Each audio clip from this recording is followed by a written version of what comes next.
Ayon sa Statistics Canada, pumasok na ang Canada sa technical recession.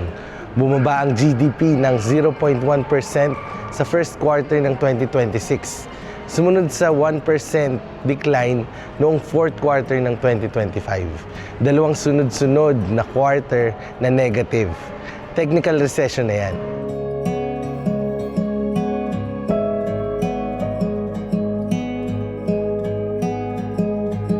Para sa ating mga kababayan dito sa GTA at iba pa, hindi lang dry numbers to. Ramdam na ramdam to sa pang-araw-araw na buhay, sa paghahanap ng trabaho at pag-stretch ng budget.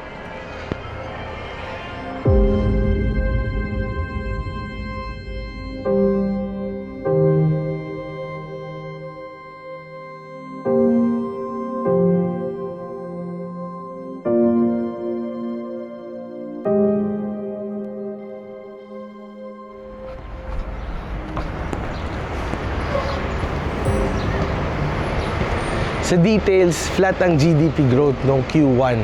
Dahilan, tumaas ang imports lalo na ang gold na patuloy na bumababa ang capital investment ng mga negosyo. Fifth straight quarter na, kahit medyo tumaas ang household spending, hindi sapat. May pag-asa naman. May early estimate na magre-rebound ng 0.4% sa April. Pero 3 sa huling 4 na quarters ay negative pa rin. Plus, uncertainty mula sa US trade tariffs.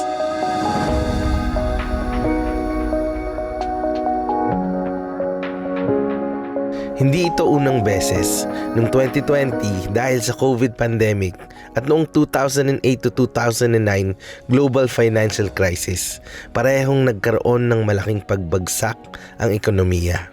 Pagkatapos, nag-recover naman sa housing boom at natural resources. Ngayon, with high levels of immigration, mas competitive ang job market. Para sa maraming bagong dating na Filipino immigrants, mas mahirap ang pasok sa workforce sa ganitong economic slowdown.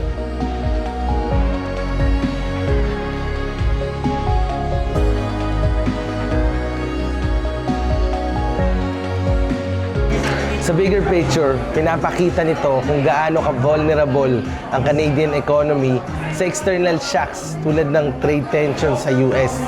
Nakaka-apekto ito sa mga sektor na marami tayong Pinoy, healthcare, construction, at service industry.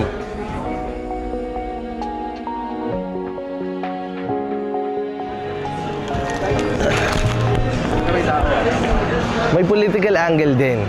Paano ba i-handle ng gobyerno ang spending, interest rates at ang issue sa inflation at housing crisis habang iniintindi ang growth? At ngayong may tools na tayo katulad ng AI, ito naman ang sabi niya. Analyzing the data, Canada's technical recession reveals a deeper issue.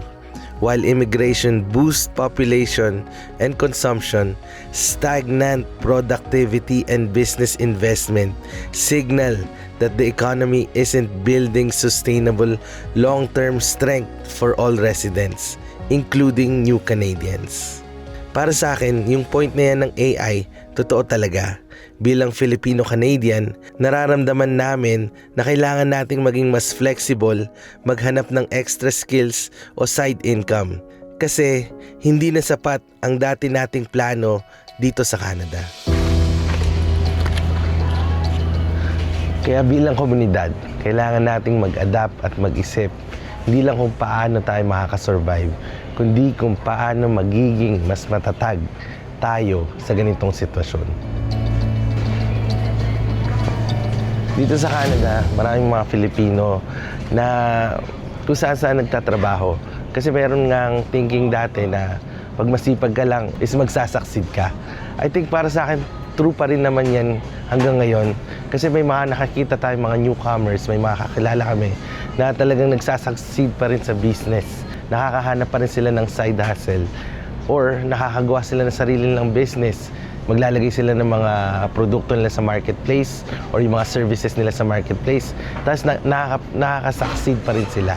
Inflation man o hindi, pag willing kang magtrabaho or mag-work hard, kakayanin mo pa rin dito sa Canada. And maraming naniniwala na may pag-asa pa rin dito.